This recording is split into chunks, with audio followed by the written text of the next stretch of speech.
Hello বন্ধুরা, আজকে আমি করব কোনো রকম চাল ডাল বাটার ঝামেলা ছাড়াই সরু চাকলি পিঠা।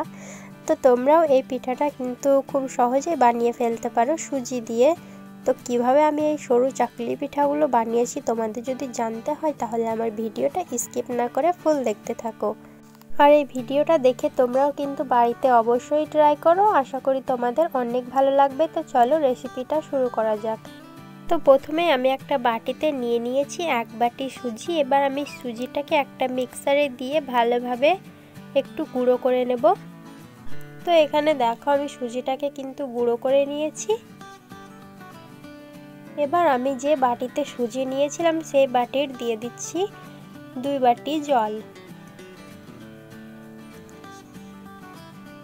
জলটা দেওয়া হয়ে গেলে আমি এবার এতে দিয়ে দিচ্ছি 1 চা চামচ চিনি, আর দিয়ে দিচ্ছি স্বাদ মতো লবণ, আর এখানে দিয়ে দিচ্ছি 2 চামচ চালের গুঁড়ো। তারপরে আমি এতে দিয়ে দিচ্ছি 2 চামচ কুড়িয়ে রাখা নারকেল। এবার আমি এই সব উপকরণগুলোকে খুব ভালোভাবে পেস্ট বানিয়ে নিয়েছি। তারপরে আমি একটা বোলের মধ্যে তুলে নিচ্ছি এটাকে। তো এখানে দেখো আমার ব্যাটারটা কিন্তু অনেকটাই গাঢ় আছে, তাই আমি এতে দিয়ে দিচ্ছি আর 1 বাটি জল।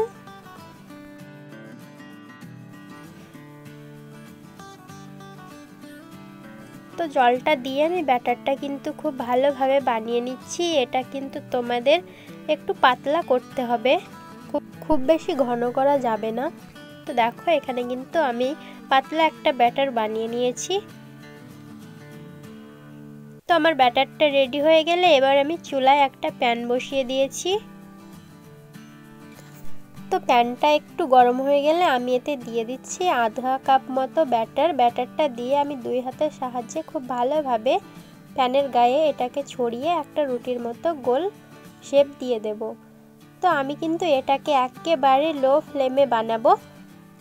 লো ফ্লেমে যদি তোমরা না বানাও তাহলে কিন্তু এই পিঠাটা পুড়ে যেতে পারে, আর খুব ভালোভাবে কিন্তু এটা তৈরি হবে না। তাই তোমাদের এটা কিন্তু একেবারে লো ফ্লেমে বানাতে হবে। তো কিছুক্ষণ পিঠাটা রাখার পরে দেখো আমাদের কিন্তু পিঠাটা রেডি হয়ে গেছে। এবার আমি স্প্যাচুলার দিয়ে পিঠাটাকে খুব ভালোভাবে ভাঁজ করে নিচ্ছি। তো এবার দেখো আমাদের কিন্তু পিঠাটা রেডি হয়ে গেছে, আর এটা কতটা সুন্দর ও পারফেক্ট রেডি হয়েছে। এইভাবে আমি সব পিঠেগুলো বানিয়ে নেব।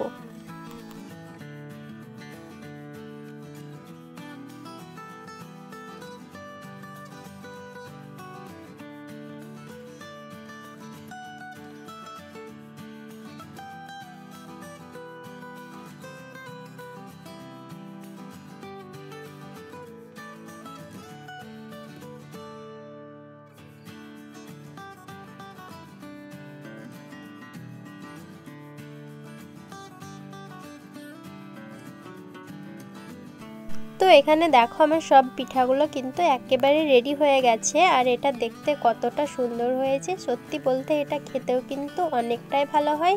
তোমরাও অবশ্যই বাড়িতে এটাকে ট্রাই করে দেখবে। আর আমার এই রেসিপি ভিডিওটা তোমাদের কেমন লাগলো আমাকে কিন্তু কমেন্ট করে জানাতে একেবারেই ভুলো না। আর যদি ভালো লেগে থাকে তাহলে ভিডিওতে একটা লাইক করে দিও। আর চ্যানেলে নতুন হলে চ্যানেলটাকে সাবস্ক্রাইব করে পাশে থেকো এই রকম আরও নতুন নতুন রেসিপি ভিডিও দেখার জন্য। তো আজ